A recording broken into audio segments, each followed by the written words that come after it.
Assalamualaikum warahmatullahi wabarakatuh. Perkenalkan, nama saya Bisma Agung dengan NIM 21163 dari kelas BDP 1E. Di sini saya akan menjelaskan tugas kesuburan tanah, yaitu fungsi dan gejala defisiensi hara makro dan mikro kelapa sawit. Makro kelapa sawit. Yang pertama yaitu fungsi hara makro tanaman kelapa sawit. Fungsi hara makro bagi tanaman kelapa sawit adalah berfungsi dalam proses fotosintesa, pengangkutan hasil asimilasi enzim dan mineral termasuk air. Unsur nitrogen dan fosfor merupakan dua unsur hara makro utama yang diperlukan untuk pertumbuhan tanaman kelapa sawit. Nitrogen pada tanaman berfungsi pada pembentukan protein, sintesis klorofil dan proses metabolisme tanaman sawit, sama dengan tanaman lainnya. 2.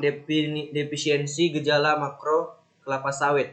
Kelapa sawit merupakan tumbuhan tropis yang tergolong dalam famili Plumea dan berasal dari Afrika Barat. Meskipun demikian, dapat tumbuh di luar daerah asalnya termasuk Indonesia. Tanaman dengan nilai ekonomis yang cukup tinggi. Masuk ke mikro, yaitu mikro kelapa sawit. 1. Fungsi hara mikro tanaman kelapa sawit. Unsur hara mikro yang biasanya dibutuhkan tanaman kelapa sawit adalah dengan lambang Mn, Cu, Zn, dan B. Nutrisi yang berada di dalam tanah diserap tanaman melalui akar agar tanaman dapat tumbuh dengan baik.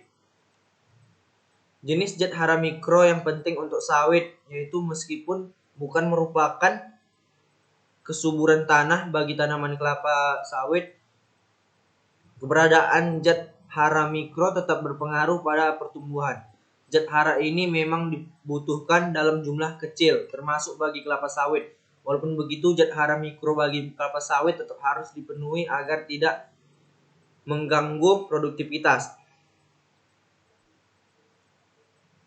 1. Seng yang melambangkan dengan Zn. Unsur hara mikro ini dibutuhkan untuk proses metabolisme pada tanaman kelapa sawit. Seng bisa mengaktifkan enzim-enzim yang berhubungan erat dengan metabolisme. Yang kedua yaitu tembaga dengan lambang Cu. Zat hara kedua yang tak kalah penting adalah tembaga. Zat ini berguna dalam pembentukan klorofil pada tanaman. Nantinya klorofil sangat diperlukan pada proses fotosintesis. 3 yaitu boron dengan lambang B. Terakhir, zat hara mikro kelapa sawit yang dibutuhkan adalah boron. Zat ini berfungsi meningkatkan produktivitas tanaman. Peran boron adalah membantu tumbuhan mengalami proses pembuangan dan perkecambahan. 2. Defisiensi gejala mikro kelapa sawit. Defisiensi nitrogen dengan lambang N. Pucuk daun berubah warna menjadi hijau muda atau menguning. 2. Pada kasus yang lebih serius, pucuk daun mengulang dan mati, berawal dari ujung dan tepi pucuk daun. 3. Juga pada kasus lain yang lebih serius, tulang dan pelepah daun berubah warna menjadi kuning terang atau orange. 4. Gulma tumbuh di bawah sawit terkadang juga berwarna hijau terang atau kuning. Defisiensi potasium atau dengan lambang K. 1. Munculnya bercak kuning dan orange dengan bentuk yang tidak menentu pada pucuk daun. 2. Bercak berubah warna menjadi orange dan melebar hingga bercak ini menyentuh berwarna bercak lainnya. 3. Pada kasus yang lebih serius, defisiensi K menunjukkan kondisi menguning sepenuhnya.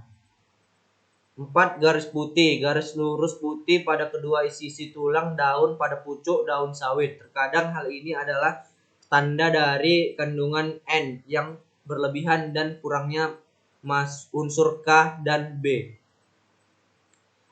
Mungkin sampai sini saja yang bisa saya sampaikan. Sekian, mohon maaf. Assalamualaikum warahmatullahi wabarakatuh.